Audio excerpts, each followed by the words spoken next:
whoever found him will not kill him. And what he put? A mark. A mark. He put a mark. Now, in our culture, a mark is just a mark, right? Okay. And now we're seeing that now Adam, he went away into where? The land of? And he knew his wife. And now, so we get in a genealogy of Cain. So now we see in Cain, he had offspring. Cain knew his wife immediately when he went into the land of Nod, and she conceived and gave birth to what? Who? Enoch. Now don't get mixed up with Enoch of Cain and Enoch of the son of Shem. Right? Because there are two different genealogy going on here. Because Enoch, he is the one, Enoch is the one who walked with God after the line of Seth. Okay? He was his son, and she had another son. So now we're going down to, we jump down to verse 23. Lamech said to his wife, Adah and Zillah, hear my voice, wives of Lamech. Pay attention. Now, pay attention. So now he is repeating something that he heard and he was familiar with. Pay attention, right? Vayikra, right? And he said, right? Vayikra, right? And he said, Amah,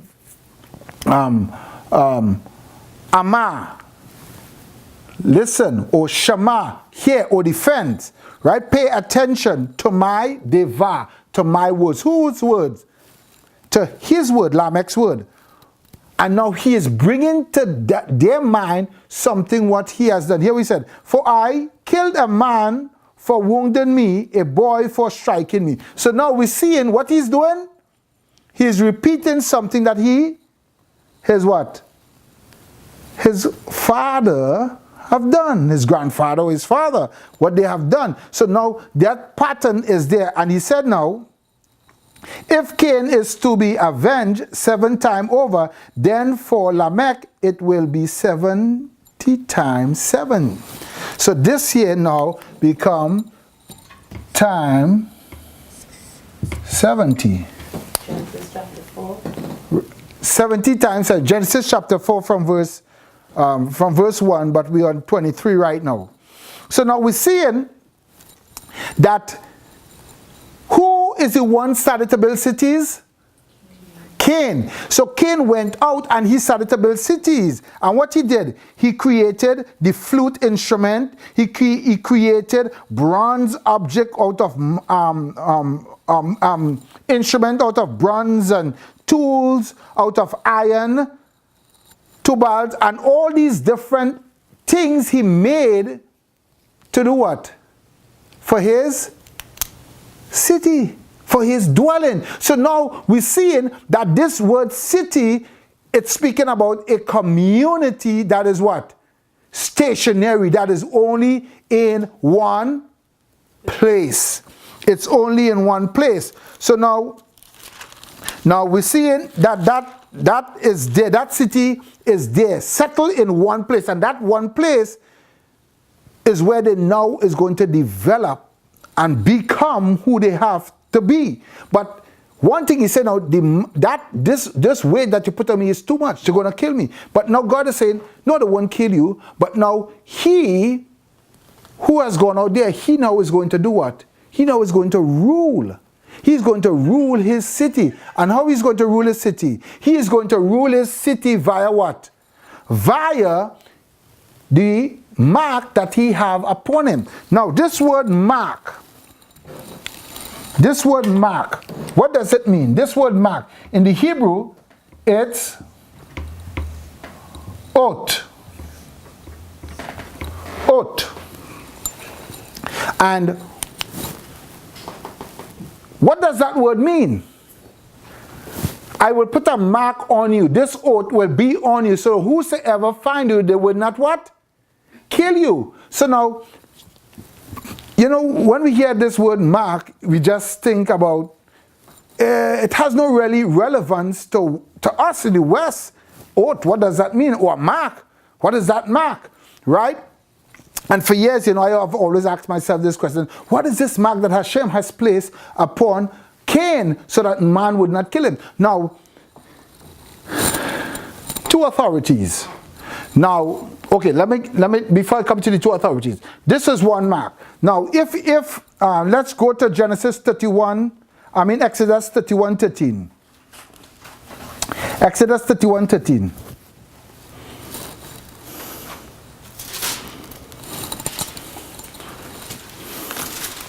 Found it? Exodus 31:13. Somebody can read it for me? 31:13. Yes. Tell the Israelites, you must observe my Sabbaths, for it is a sign between me and you throughout your generations, so that you will know that I am Yahweh who sets you apart. Go ahead, read it again. Read the same one, 31. Yes. Tell the Israelites, you must observe my Sabbaths, for it is a sign between me and you throughout your generations, so that you will know that I am Yahweh, who sets you apart. Sign, right? Yeah. So now, in Genesis we have the word mark, and in Exodus we have the word sign. So it seems like it's two different words, right? When we hear sign, what we think about? In the West, when we hear the word sign, what we think about?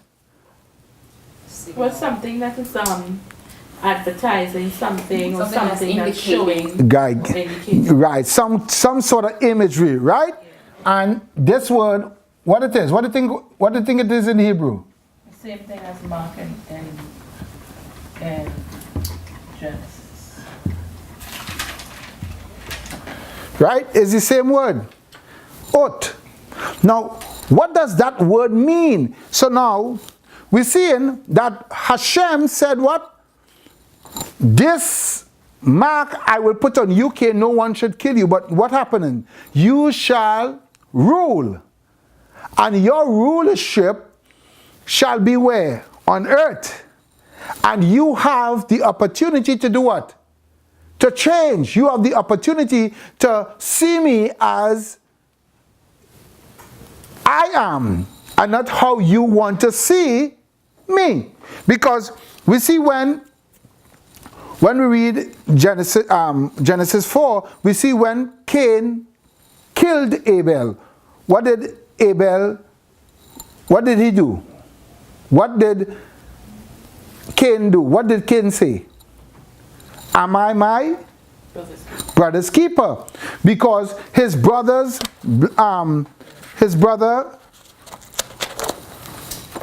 voice cried out from where? The ground. From the ground, right? And you know what Abel mean? No. Abel in the Hebrew, it means to lack wholeness. To lack wholeness is like a breath. It's like a breath, to lack wholeness. So it's like you breathe out, and that's it. And that's what his name mean, and that's how he lived. His life was just a breath. It was just a breath. It lacked wholeness. It lacked wholeness. And in the Hebrew language, words are very symbolic. It gives a clear picture on what is really being communicated as the Hebrew writers as they spoke. So now,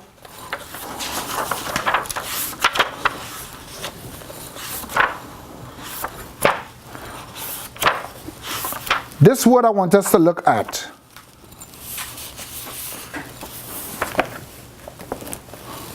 Oath.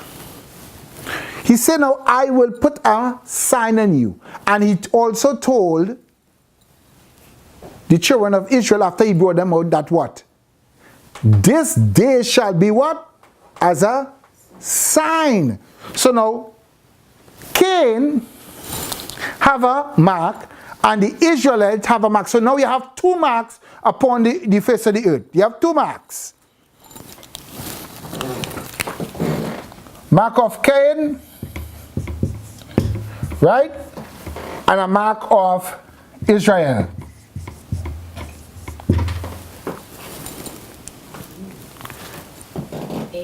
Yeah. And a mark of Israel. You have two marks. A mark on Cain, a mark of Cain, and a mark of Israel. So now, if you have these two marks, which one we ought to follow? So now we have Cain built what? City. And we see Nimrod and all these men, they were from who? From Cain. And they built this city. And this city was assigned unto who? Unto themselves. So now the city became that which was the trigger for men to worship who? Men. And when men came in to that land, they saw the big city and they wanted to house and dwell in the cities. So now we see in these cities were erected, and these cities all based upon what Cain has done. And when you get a chance, you could go into the Battle of Gilgamesh and the Code of Hammurabi and the Canaanites at that particular point in time, and Babylonian, and you're going to see these laws that were established even prior Moshe getting the mitzvot from Yahweh at that particular point in time. So